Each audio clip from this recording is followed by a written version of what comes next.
Cuando nosotros damos por sentada que la democracia es hoy día un valor universal, cuando nos parece obvia la palabra, cuando nos imaginamos que eso siempre ha existido y está por ahí, porque hemos nacido en una época en que ya en nuestras sociedades es una idea socialmente aceptada y ya es parte de los regímenes de los estados de derecho actual, nos parece que eso siempre fue así. No, eso tiene una historia del desarrollo de la idea y de las luchas que se tuvieron que hacer para que eso llegara a ser aceptado universalmente y de las lecciones históricas tan duras que tuvo que aprender la humanidad en su conjunto para que se le ocurriera que la idea es buena y que hay que realmente valorarla en todo su significado.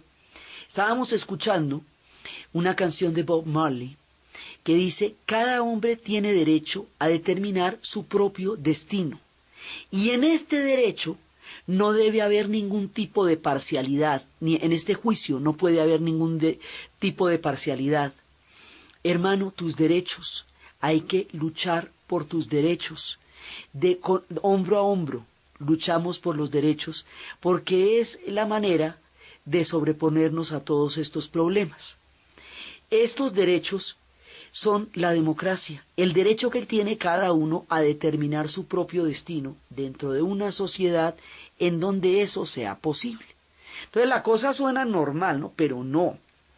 La idea, empezaron los griegos con esa idea. Hoy cuando vemos pues que en las calles desbordada la gente pidiendo la democracia a una hora, ¿sí? Vemos que todavía es una idea que tiene que conquistarse en muchas sociedades. Entonces, los griegos fueron los primeros a los que se les ocurrió el cuento. Ellos tenían una pequeña ciudad, sus pequeñas ciudades, y dentro de sus pequeñas ciudades había unas personas que podían votar, que podían digamos que podían ser electas para gobernar. Entonces, la palabra democracia significa el poder del pueblo, así fue que los griegos lo designaron. Pero para eso había que ser hijo de padre, madre ateniense, nacido en Atenas, y además varón. O sea, eso tenía muchas restricciones. El concepto de la democracia de los griegos tenía muchas restricciones también en el sentido en que era para ellos la libertad. La idea de libertad era pertenecer a un grupo, porque para ellos se era libre solamente en la medida en que socialmente se pudiera ejercer la libertad. Por eso, esa pena del exilio, que ellos llamaban el ostracismo, era sacar a una persona del grupo social. Eso era privarlo de la libertad, porque la libertad solo se podía ejercer socialmente. Es un concepto diferente al que se maneja ahora, porque usted era libre en tanto pertenecía, y dejaba de ser libre si dejaba de pertenecer. Era otra idea, el éuteros, pertenecer a un grupo. Entonces, ellos tenían una democracia que era muy restringida, no era un voto por méritos o elegibilidad del otro, sino por sorteo. Se creía que cualquiera estaba en capacidad de ejercer cualquier función y era un tema público. La vida era para lo público y el sentido de la democracia griega era que ellos vivían para lo público. Ahí no había concepto ni de vida privada ni de individuo. Todo el tiempo estaban montados en el tema de la ciudad y la ciudad ocupaba todas sus vidas. Pero es a los primeros a los que se les ocurre el cuento. Entonces uno dice, no, pero eso está interesante. Porque es que mientras ellos están inventando esto, todos los demás pueblos y sociedades están siendo gobernados por imperios, por reyes, faraones, emperadores, y estos tienen un carácter divino, generalmente están apoyados en alguna forma de soporte de los dioses, que es muy difícil de verificar. A esta gente de Atenas le ocurrió un cuento distinto, que chusco, no dice, bueno, no, eso, póngale molebolas, porque eso permite participación, permite que la gente tenga opiniones y no que una sola persona iluminada decida el destino de todos los demás. Entonces, por ahí empezamos, ¿sí? Esa democracia duró 150 años, fue terminándose hacia el año 350 antes de Cristo. Y luego la idea se pierde en el tiempo, pero además esta democracia era entre todos eran iguales, todos hijos de padre, madre, ateniense, todos eran iguales. Y eso se va a perder en el tiempo y después no se va a volver a tocar el tema, vienen los imperios, hubo una república romana, sí, una república en la cual de todas maneras había también una idea de elegibilidad que los romanos para desarrollar. Y después de que el imperio romano, después de que la república se vuelve imperio y después del imperio, pues ya el tema no se vuelve a tocar, ¿sí? Y pasan siglos antes de que se vuelva a hablar de la idea. Pero resulta que después empiezan a aparecer unos pequeños sistemas, los monjes empiezan a votar por sus superiores, de ahí empiezan a desarrollar un pequeño sistema electoral en Occidente, y va a haber un concepto que todavía no va no va a llegar a ser la democracia, pero sí es muy importante. Después de las guerras religiosas de la Reforma y la Contrarreforma, después de que Europa se desangró entre católicos y protestantes, empieza una idea nueva que nos ayuda a construir el concepto, la idea de la pluralidad, de la diversidad. El que el otro piense distinto a mí no me amenaza, al contrario, me enriquece. Yo necesito la diversidad del otro. ¿Por qué? Porque las guerras entre católicos y protestantes hacía que hubiera países o regiones que solamente podían ser gobernadas por protestantes o solo por católicos, y esto hacía que todos los demás no tuvieran ninguna cabida. Entonces, ahí nos ponen a pensar una cosa. Imagínense que yo solamente gobierne para los que piensan como yo, y solamente me pueda meter con las personas que tienen las mismas ideas que yo tengo sobre la vida. Primero, nunca sabríamos si esas ideas son buenas o no, porque no tenemos con qué contrastarlas. Y segundo, ¿qué pasa con el que no piensa como yo? ¿Qué hago yo con él? ¿Lo excluyo? ¿Qué pasa ahí? Entonces, a partir de la sangre que se corrió por estas guerras tan terribles, dijeron, no, un momentico, tiene que existir el derecho a disentir. Esas guerras religiosas van a hacer que comunidades enteras abandonen Inglaterra para siempre, teniendo en cuenta que no le ven salida en ese momento, y se vayan a crear nuevas colonias donde ellos puedan vivir como ellos quieran vivir. Y esa es el origen de la fundación de los Estados Unidos. O sea, los Estados Unidos van a ser simplemente estas colonias que van a buscar su libertad de conciencia y de vida en una sociedad donde eso sea posible, construyéndola desde el principio. Entonces, ahí ya tenemos otra idea que es chévere, pluralismo. O sea, necesitamos la diferencia para poder compartir, digamos, y eso después de una lucha muy grande.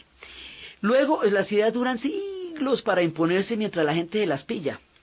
Entonces, después, en el siglo XVIII, vuelven a pasar cosas muy tremendas que ya van a fundamentar la idea de lo que va a ser una democracia. Van a construir la posibilidad política de la democracia.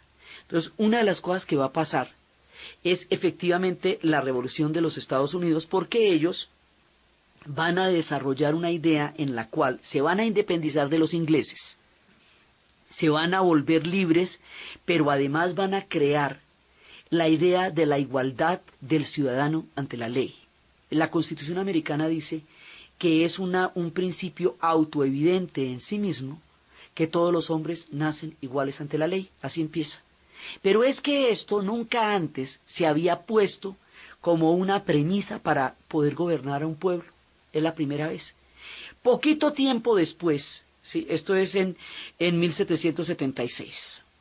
Poco tiempo después va a empezar ya en 1789 la Revolución Francesa. Y la Revolución Francesa es la que nos da todo el marco para poder construir en el futuro la democracia. ¿Por qué? Antes de la Revolución Francesa gobernaba el absolutismo monárquico. Y el absolutismo monárquico, hay un momento en que Luis XIV dice, el Estado soy yo, y a ver, ¿cómo le parece? Cuando el Estado es un solo tipo, quiere decir que la vida suya le pertenece a él, que si amanece de mal genio lo puede matar, o le puede quitar una pierna, o se puede acostar con su mujer la noche de las bodas, puede lo que quiera, ¿me entiende? Porque el Estado es él. Si es un tipo muy capaz, y llevó a Francia a la gloria, bien por los franceses, y si no, Y por ejemplo, ¿qué pasa con los que vienen detrás de él, Luis XVI, Luis XV y Luis XVI, que no tenían ni de lejos la capacidad para manejar un poder tan grande? Entonces, un poder así de grande en manos de gente que no lo puede manejar puede destruir a un pueblo. Y fue lo que pasó con Francia, los destruyeron. Entonces, de un soberano, usted es súbdito. Es decir, el soberano le hace el favor de perdonarle a usted la vida todos los días, de puro regio. Entonces resulta que ahora nos vamos a meter con otro concepto. No, yo no soy súbdito de nadie. Ni mi vida, ni mi libertad le pertenece a nadie. Yo voy a hacer otra cosa nueva, distinta. Yo voy a ser un ciudadano. Voy a ser un habitante de la ciudad. Y voy a ejercer mi ciudadanía a través de la posibilidad de elegir y ser elegido. Y entonces ya ahí vamos a tener un tema que se llama la legitimidad. Los griegos, a través de los ciudadanos de la polis, como ellos llamaban a las ciudades, ya habían resuelto el tema de la legitimidad, porque ellos estaban ahí por el consenso de la población que los sorteaba. Ese tema lo vamos a poner aquí. ¿De dónde viene la legitimidad? Del derecho divino de los reyes, muy difícil, porque ¿dónde está la notaría que nos confirma que Dios eligió a ese señor? Eso no lo podemos verificar. Pero si nosotros votamos, nos ponemos de acuerdo y elegimos a ese señor, estamos dándole una legitimidad al gobierno de ese señor. Entonces la legitimidad ya no está en que Dios haya decidido que ese hombre es el rey. La legitimidad está en que nos pusimos de acuerdo en la soberanía popular. Para eso lo decapitaron, o sea, se armó la tremenda en Francia y empezó el concepto de ciudadano por primera vez. Al mismo tiempo en Inglaterra, de una manera menos áspera, decidieron que hay que hacer un parlamento. Es decir, que el rey no puede hacer todo lo que le provoca, sino que tiene que consultar con un parlamento que está conformado por representación de gente del pueblo, Cámara de los Comunes y luego Cámara de los Lores y de los Comunes. Usted tiene que preguntarle al Parlamento si le parece lo que usted decidió. Ellos habían tenido un antecedente anterior en la Edad Media que se llamaba la Carta Magna, que era una manera de decirle al rey, usted no puede imponer lo que quiera sobre nosotros. Pero ya se vuelve una institución con el Parlamento. Entonces, ahí hay otra opción, ¿ve? O sea, los gringos, los americanos hablan de la igualdad ante la ley. Los franceses están hablando del ciudadano. Los ingleses están hablando del parlamento. En una época nos surgen un montón de ideas después de siglos en que no se había vuelto a hablar del tema. Y ahora hay un poco de ideas que nos permiten empezar a manejar lo que va a ser el concepto de la democracia. Estas ideas en su conjunto, las ideas de la Revolución Francesa, porque con la Revolución Francesa surge la Declaración de los Derechos del Hombre. Y con eso yo ya tengo derechos.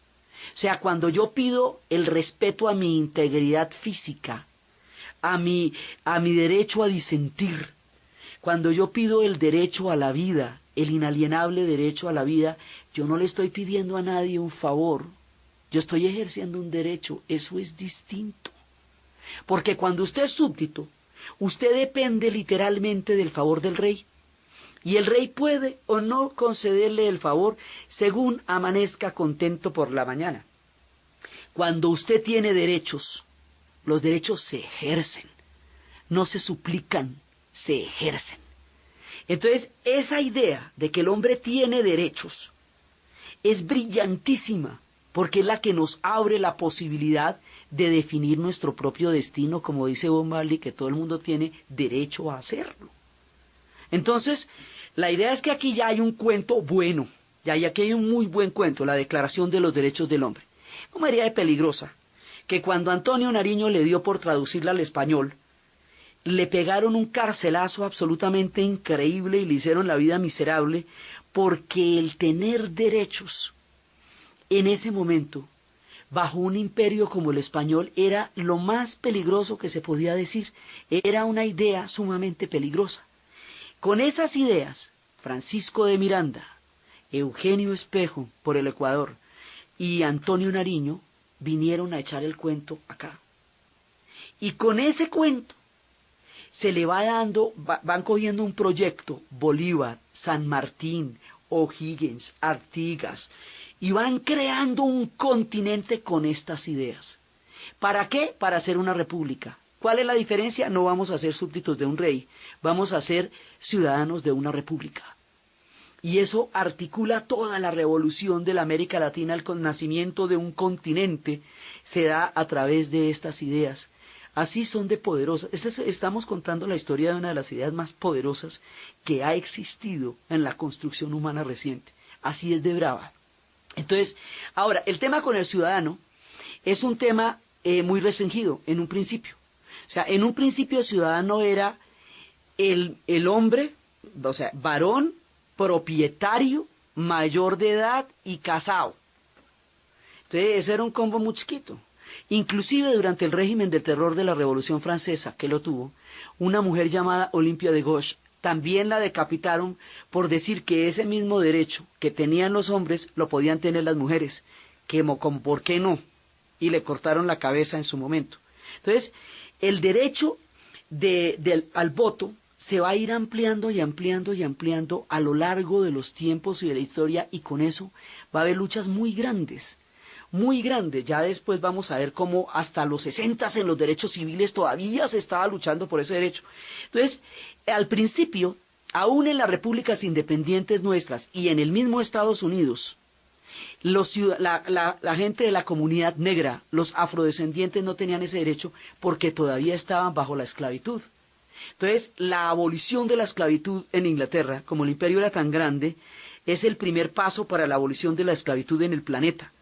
Pero aún después de la abolición de la esclavitud todavía no venía la ciudadanía, eso va a venir más tarde. Entonces hasta ahora todavía no votan las mujeres y todavía no votan los miembros de la raza negra, lo cual no tiene ningún tipo de fundamento porque entonces está ligado al color el derecho al voto. Entonces hay que hacer la vuelta para todo el mundo. Entonces las mujeres a finales del siglo XIX van a empezar una lucha enorme por el derecho al voto, al sufragio, y eso se van a llamar las sufragistas. Y eso al principio les parecían ridículas, histéricas, las agarraban y ellas pataleaban. Ellos lo que estaban pidiendo era el derecho a ser ciudadanas, el derecho a ser elegida y a elegir como todo el mundo. Esa lucha la van a ganar en los países sajones después de la Primera Guerra Mundial, porque las mujeres participaron activamente como enfermeras en el frente y ayudaron muchísimo a la gente durante la guerra y eso les dio el derecho al voto. Después de la Primera Guerra Mundial, cayeron todas las grandes dinastías. A eso se le llama la caída de las águilas, porque cayeron los Romanov en Rusia con la revolución, los Hohenstaufen en Alemania, van a caer los Habsburgo en Austria, Hungría, hasta el último emperador de China va a caer. Entonces van a caer todas las dinastías que habían gobernado Europa durante 6, 7 siglos, las casas que estaban aún en el poder y durante muchos años, miles de años las otras. Entonces, ¿qué pasa? Que ahora, ¿qué vamos a hacer? Vamos a hacer unas jóvenes repúblicas, fragilitas, recién nacidas. Una república tiene instituciones muy diferentes a la monarquía porque una república necesita que representar a todo el mundo y una monarquía no, porque solamente el rey manda. Entonces usted tiene que crear instituciones de representación, tiene que crear control de poderes. Una de las características de la democracia como institución es que tiene que controlar los poderes. Porque partimos de la época en que Hobbes decía que el hombre era un lobo para el hombre y había que montarle un estado más malo que él para poderlo gobernar. A un momento en que dice Rousseau, no, pongámonos de acuerdo y hagamos un pacto social y gobernémonos a lo bien por las buenas. Entonces, ahora estas repúblicas intentan una democracia por primera vez desde que los griegos y los romanos intentaron la vuelta en la antigüedad. Pero están chiquitas, recién salidas, y todavía no saben muy bien cómo es eso. En los años 20, muchos de estos países se van a volver unas repúblicas, que es el caso de Alemania, que es el caso de Italia, que va a ser más adelante el caso de España, así, bueno, se van a volviendo repúblicas. Pero aquí se nos va a venir una amenaza tan grande, y va a poner tan en cuestionamiento el concepto de democracia, que vamos a pasar de una idea chévere a una idea de supervivencia. Porque después de lo que va a pasar ahorita, nadie se imagina cómo fue de peligroso. Resulta que Adolfo Hitler, aquí tenemos un problema, y es que usted puede montar una tiranía de la mayoría. La mayoría puede decir algo y las minorías no tener derechos. Aquí necesitamos crear el concepto del individuo. Eso se ha venido creando en Occidente durante los últimos 4 o 5 siglos, que es no solamente la mayoría, sino el individuo. Hay que respetar al individuo, porque si no, usted toma las decisiones en nombre de la colectividad y el individuo desaparece. Y en el individuo es donde se radica el cumplimiento de los derechos, de verdad. Entonces aparece Hitler, el tipo es elegido, toma uno de los artículos de la Constitución, que es una ley de excepción, y a partir de ese artículo desconoce la Constitución, monta la ley de excepción, y luego ya monta el partido, y luego ya no van a jurar por la Constitución, que es la garante, porque usted tiene que tener leyes a partir de las cuales se rija, o si no cualquiera puede decidir lo que le provoque en nombre de la mayoría. Entonces, el hombre monta una ley de excepción, monta una institución del partido y no de la república, y transforma eso en una dictadura, y además habla de una superioridad racial. Entonces eso no va a gobernarse sino para los arios, y todo el que no sea ario y de raza superior, entonces no solamente no va a gobernar para ellos, sino que los va a sacar de la sociedad. El desarrollo de este totalitarismo va a llevar a la muerte de 6 millones de judíos en los campos de concentración y de millones de personas, republicanos españoles, millones socialistas, anarquistas, comunistas, todos aquellos que no estaban de acuerdo con las ideas del Tercer Reich. Va a llevar a la exclusión de otras formas de música, de pensamiento, de arte, va a llevar a la persecución de todo el mundo, y en combinación con el mismo ejercicio que se hizo en Italia, Mussolini marchó sencillamente sobre el Congreso en lo que se llama la Marcha sobre Roma, se lo toma, lo deja de lado y empieza a gobernar en nombre del fascismo. La idea original es de Mussolini. Hitler hace su apropiación alemana del concepto, pero el que la aplica primero es Mussolini en 1922 y Hitler en 1933. Y entre los dos van a llevar al mundo a una guerra que dejó 50 millones de muertos. Una generación entera en la tumba, una vez más, porque ya la Primera Guerra Mundial había ensangrentado Europa. Y el mundo se da cuenta, ¿qué es lo que pasa cuando no hay democracia? ¿Qué pasa cuando usted desprecia el concepto? ¿Qué pasa cuando a usted no le parece importante lo que piensa el otro, sino lo que piensa usted? ¿Qué pasa cuando usted cree que sus derechos y sus opiniones son las únicas que valen y las de los otros no? Esto, llevado al extremo de la historia, llevó a los totalitarismos más aterradores que hayamos imaginado en la vida. Y esos totalitarismos llevaron a una guerra mundial. Y por el otro lado también estaba el estalinismo, que de otra manera suplantaba al pueblo por un partido elegido, que era el que decía para dónde había que hacer las cosas, y eso no era originalmente la idea de lo que se pensaba, pero así estaba sucediendo. Entonces, durante los años 30 y 40, la democracia se va a despreciar en aras de ideales que ellos creen que son moralmente superiores al resto, y por lo cual se puede matar a todo el que no piensa como usted. Cuando la democracia se disuelve en la sangre de la Segunda Guerra Mundial y la libertad se vuelve un problema de vida o muerte literalmente, hay que pensar el tema de la democracia, porque es que si no, no hay vida después de eso. Por eso era que Sartre decía paradójicamente: nunca fuimos más libres que durante la ocupación alemana, porque sólo entonces entendimos el valor de la libertad. Cuando De Gaulle llama por la BBC de Londres, dice: la gente que no pueda soportar la ignominia de habernos sometido al Tercer Reich, los que no puedan respirar de pensar en que eso pasó, vengan conmigo y hagamos una resistencia. Porque no podemos, nosotros que nos inventamos estas ideas de la autodeterminación de los pueblos, del ciudadano, o sea, que nos inventamos la idea básica, no podemos vivir bajo el nazismo, no podemos. Tenemos que hacer algo al respecto, unámonos. Y al principio eran 4 gatos, no eran más, pero esos 4 gatos organizaron la resistencia para liberar a París. Después de la Segunda Guerra Mundial, el mundo se pellizca y dice: oiga, ¿qué fue lo que pasó aquí? Que el autoritarismo se hizo doctrina, ley, poder, imposición y armas, y que la libertad desapareció. Por eso era que la lucha de los ingleses, que son los del Parlamento, es que mire dónde es la lucha. en los países que se inventaron el cuento. Los ingleses no se van a dejar someter porque ellos lucharon mucho por tener su parlamento. Los franceses van a resistir porque se inventaron la idea del ciudadano. Y los Estados Unidos va a entrar en la guerra también porque pues ellos dicen que la gente es libre allá. O sea, todo el que echa ese cuento tiene que defenderlo a la hora de un totalitarismo de estos. Entonces después los alemanes, que son gente reflexiva, se ponen a pensar y dicen, oiga, ¿cómo así? ¿Cómo fue que nos metimos nosotros en un error tan grande? ¿Qué fue lo que hicimos? Nos dejamos llevar por el autoritarismo hasta los extremos de lo inimaginable. Vamos a corregir eso. Vamos a hacer lo siguiente, vamos a tener una constitución que no la toque nadie. Todo ciudadano alemán jura por la constitución para que nadie logre encontrar la manera de burlarla.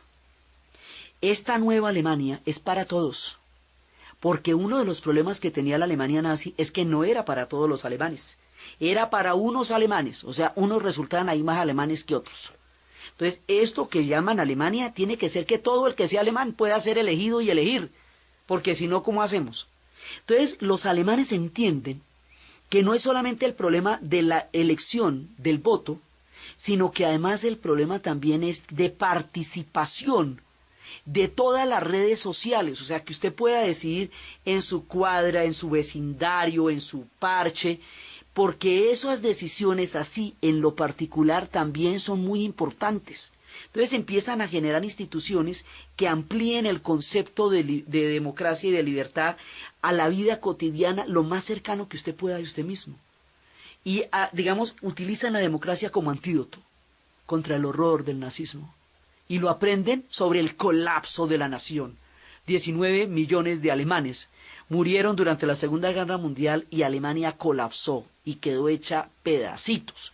Y de los pedacitos la reconstruyen y se ponen a pensar qué fue lo que hicieron mal con el mundo y con ellos mismos, y se les ocurre una idea de democracia que es bastante participativa.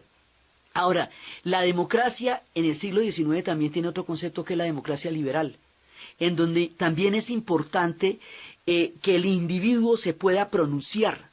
Ese concepto del individuo es parte de la democracia liberal, y ahí tenemos dos escuelas: los que quieren saber en qué consiste la democracia, que son, digamos, toda la escuela francesa, y los que quieren saber cómo funciona, que son los gringos, digamos, son la escuela sajona, porque ellos son pragmáticos. A mí me interesa es que funcione.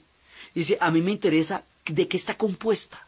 Entonces, después de la Segunda Guerra Mundial, ya el tema de la democracia se vuelve muy serio, porque se sabe qué pasa cuando no está. Entonces, ahí viene otra etapa, y es cómo hacer que esa idea se vuelva universal y que la mayor cantidad de países del planeta puedan disfrutar de la democracia como un derecho. Eso quiere decir que la gente la elija, o sea, usted no puede imponer eso desde arriba, porque precisamente las democracias de regímenes, las democracias llamadas democracias populares, imponían desde arriba una movilización que no era elegida por la gente, sino orquestada por el régimen. Esa es una participación que no es real, porque usted está siendo obligado a marchar por algo. Eso es distinto. No, estamos hablando de la capacidad de elegir y de la capacidad de expresar una opinión respecto de algo que tiene que ver con mi vida, que altera mi propio destino. Entonces los europeos empiezan a ser democráticos porque la tuvieron muy dura, o sea, la vieron realmente mal, y empiezan a fortalecer las instituciones para que no les pase a las pequeñas democracias de las jóvenes repúblicas de los años 20. El tema de la democracia es la separación de poderes. Es muy importante, porque es que si el mismo que juzga es el mismo que castiga, es lo que llaman ser juez y parte, ¿sí? En la Edad Media, si a usted no le sangraba la lengua, era culpable cuando le picaban la lengua. Entonces, no, ahora hay que tener un sistema probatorio. Uno es el que juzga, otro es el que hace la ley y otro es el que la aplica. Porque si es el mismo, o sea, la idea de la democracia es que nadie tenga tanto poder concentrado como para que pueda saltarse a los otros por encima. Eso hay que repartir las cuotas de poder, y hay que meterle mecanismos de control. O sea, yo tengo que mirar que el que dijo que va a hacer eso, coja y si lo haga. O ¿sí? Por eso hay contralorías, procuradorías, o sea, todos esos son los mecanismos de control de la democracia, porque estamos tratando con un material sumamente volátil que se llama la naturaleza humana, ¿ve? Y la naturaleza humana también tiene voluntad de poder, y la gente se puede creer muchas cosas y puede tratar de imponerlas. Entonces, para evitar eso vamos a poner mecanismos de control. No hay alguien se sienta demasiado tentado a hacer mucha cosa. En la posguerra empieza la democracia a tomar muchas otras formas. En los años 60, en los Estados Unidos hay un problema de primera línea. Si ese país fue y dijo que todos los hombres son iguales ante la ley, ¿por qué los miembros de la comunidad negra no son iguales ante la ley? Entonces no son todos los hombres. Entonces, ¿qué quiere decir? Que esos son los blancos los que son iguales ante la ley. Entonces, ¿cómo hacemos? Empieza la marcha por los derechos civiles de Martin Luther King. Porque cuando terminó la guerra de secesión, liberaron la esclavitud, ellos quedaron con un derecho al voto restringido. El derecho al voto estaba asociado a que tuvieran la plata para pagar los impuestos para votar y un test de alfabetismo que no podían pasar porque no le daban esa información en los colegios. Segregado completamente el sur de los Estados Unidos. Esta gente no tenía acceso a las bibliotecas, ni a los colegios de los blancos, ni a las bancas de los parques, ni a los bancos de los buses. O sea, era un mundo totalmente segregado y Martin Luther King va a marchar y va a cantar para buscar los derechos civiles. Se llama el Movimiento por los Derechos Civiles de Martin Luther King. ¿En qué se basa? Se basa en Gandhi, que precisamente a través de la no violencia independizó la India del Imperio Británico y la convirtió en la democracia más grande del planeta Tierra. Hoy los hindúes y los musulmanes, la nación india, tiene más de 1.100 millones de personas y es una democracia. Lo que nos dice que no solamente los pueblos pequeños pueden ser democráticos, las grandes naciones también. Entonces, basada en la experiencia de Gandhi, en que los fines y los medios no son separables, que yo no puedo tener grandes ideales y ruines métodos, Martin Luther King va a hacer la marcha por los derechos civiles. Y la marcha por los derechos civiles va a llevar al derecho al voto a las comunidades negras. Y con ese voto es elegido John F. Kennedy. Y empieza una nueva era en los Estados Unidos. La presteza moral de la marcha por los derechos civiles va a hacer que los estudiantes en la Universidad de Berkeley hagan una movilización por el derecho al discurso libre, lo que se llamaba el Free Speech Movement. Eso lo va a protagonizar un señor que se llama Mario Savio, y de ahí va a salir los estudiantes por una sociedad democrática. Ese es el derecho en el aula, que yo pueda decirle al profesor que no estoy de acuerdo con lo que me dice, que le pueda preguntar que no le entendí, que pueda pensar distinto a lo que él quiere que yo piense. La democratización en el salón de clase. Y luego Estados Unidos se va a meter en la guerra del Vietnam. Metió a su pueblo en un guerronón sin contarle en qué lo metió. Y el pueblo va a salir a las calles y le dice, ¿sabe qué? Yo no quiero ir a pelear en Vietnam. Usted tomó unas decisiones que alteran mi vida porque yo soy el que voy a morir allá. ¿Cómo le parece? Y usted fue y tomó unas decisiones y no me contó a mí, no me consultó y ahora a mí me toca irme a morir allá porque usted fue y dijo. ¿Cómo le parece que no? Pero además no solamente yo no quiero ir a morir allá, yo no quiero ir a matar a nadie allá. Ninguna de las dos. La democracia participativa va a generar el movimiento para parar la guerra del Vietnam.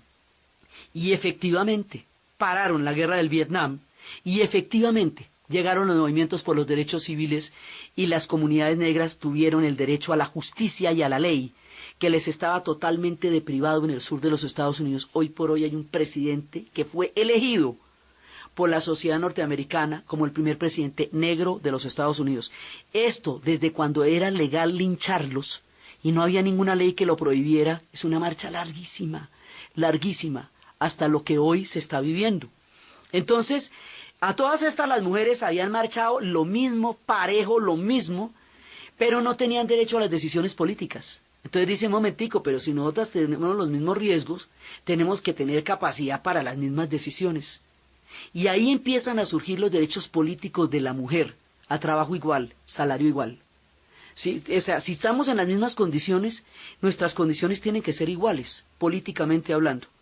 Entonces todo eso se llama la contracultura, que es la revolución de los años 60 en los Estados Unidos y en Europa para ampliar los espacios de libertad. En Europa los parlamentos ya no representan a una nueva generación que surgió en la posguerra. Se van a dar los movimientos extraparlamentarios. Es decir, desde afuera te cuento que yo también pienso otra cosa distinta a la que tú dices. Y se ensancha la libertad durante los años 60 y esta oleada nos va a llevar a un episodio de la historia muy particular. Después de terminados los 60 vienen los 70 y había dos países en el sur de Europa, en el Mediterráneo, España y Portugal, que estaban sometidos a una dictadura eterna y absolutamente férrea. En Portugal reinaba un tirano que se llamaba Salazar. Los griegos tenían la figura del tirano como un personaje que en una emergencia gobernara con poderes absolutos para sacar al país, a la ciudad de un problema y luego se bajara de ahí. Pero si una persona de esta se mete en el poder y se eterniza, eso se llama un tirano. Entonces resulta que Salazar llevaba mucho tiempo y tenía a Portugal sometido a unas guerras de descolonización, unas guerras por mantener el colonialismo sobre los pueblos africanos, cuando toda la África se había independizado ya durante la década de los 50 y 60, solo quedaban Zimbabue, Angola y Mozambique bajo la férula de Portugal. Nadie quería esas guerras, nadie, los portugueses tampoco. Entonces, el desgaste que eso significa para la nación portuguesa, la opresión para las naciones africanas y la tiranía, hace que pase una cosa muy particular.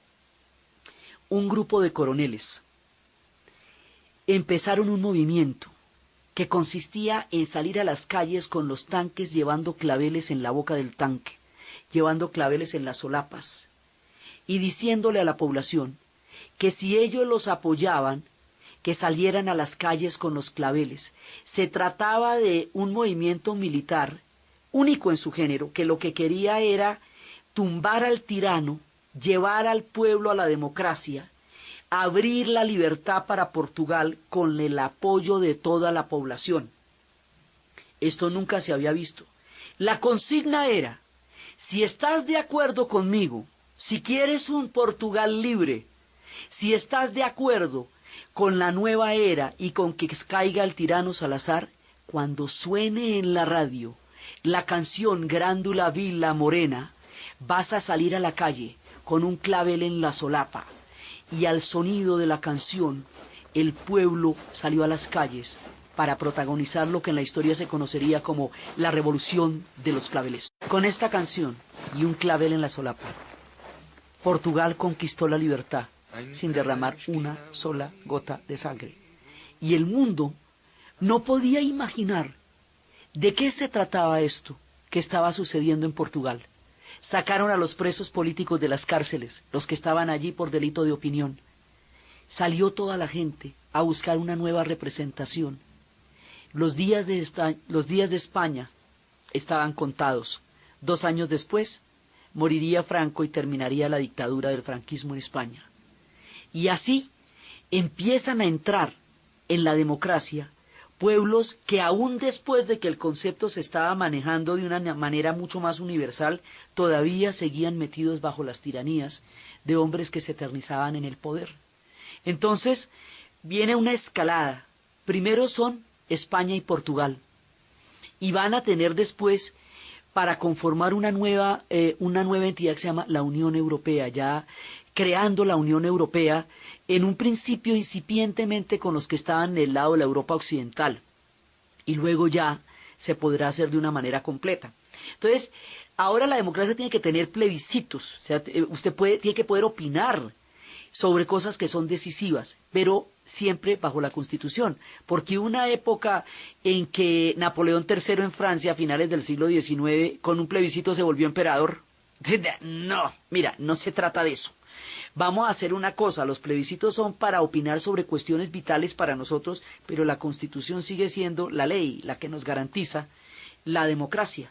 Entonces, ahora, Portugal y España, después cuando le toque el turno a España, van a crear una nación democrática. Cuando España entre en la democracia después de la muerte de Franco, lo primero que va a hacer es llamar a todos los republicanos del exilio a todos aquellos, más de 1 millón de exilados que se habían ido por el mundo entero cuando perdieron la guerra, porque esta España era para todos, y sus hijos son españoles, aunque hayan nacido en otros suelos, porque el exilio y la guerra les privó del derecho de haber nacido en suelo español, la reunificación de familias. España, la nueva, la democrática, es una España para todos, para los republicanos, para los nacionalistas, para los anarquistas, para todos aquellos que no cabían en la España de Franco. Entonces, porque el problema de las dictaduras es que es para un sector de la población, y el sector de la población que no está de acuerdo con la dictadura no está siendo gobernado por aquellos. Entonces, el tema de la diversidad, que estamos sacándolo desde las guerras de la Reforma, se vuelve en el fundamento de la democracia, es la diversidad. Porque si yo solamente me puedo relacionar con los que piensan como yo, y no más, entonces no puedo generar leyes que realmente sean justas para todos. Entonces viene España y Portugal. Pero resulta que la democracia es una cosa frágil que siempre hay que estar vigilando porque cualquier día pasan cosas terribles. Chile, Argentina, Brasil, Uruguay, Paraguay van a caer en los años 70 bajo unas dictaduras absolutamente pavorosas que va a llevar a la desaparición de más de 30.000 personas en la Argentina y a los vuelos de la muerte, a todos aquellos que pensaban en contra del régimen. Los estudiantes, los poetas, los izquierdistas, los que estaban también metidos en la lucha armada, todo el mundo parejito, los músicos, los folcloristas, todo el mundo quedó metido bajo una represión brutal y una persecución al pensamiento que fue el Plan Cóndor. Después de Europa del Este, le tocaría el turno, que todavía está en plena definición, al norte del África, y entonces Túnez, y entonces Egipto, y en estos días Libia. Y toda una nueva historia de la democracia se vuelve a jugar el destino en el Medio Oriente.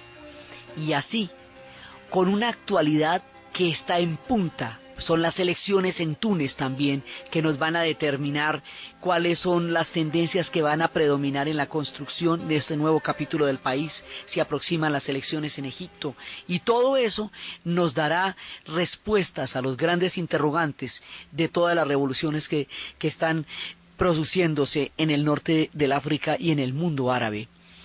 Así, con esta historia totalmente vigente, damos por terminado este recorrido con la historia de la idea de la democracia, teniendo en cuenta que detrás de la idea de la democracia está el espíritu de la libertad, y que la democracia siempre hay que cuidarla por todos los peligros que hemos visto a lo largo de este programa que le pueden ocurrir. Y cómo, de todas maneras, con todas sus fallas, sigue siendo la única posibilidad de que todos tengamos voz y voto dentro de una sociedad y dentro de un sistema de gobierno y de creencias. Entonces, es muy importante rastrear toda esta historia para saber cuánto cuesta y cuánto vale llegar a tener la libertad y llegar a tener una democracia, y cuán frágil es tenerla para poderla conservar.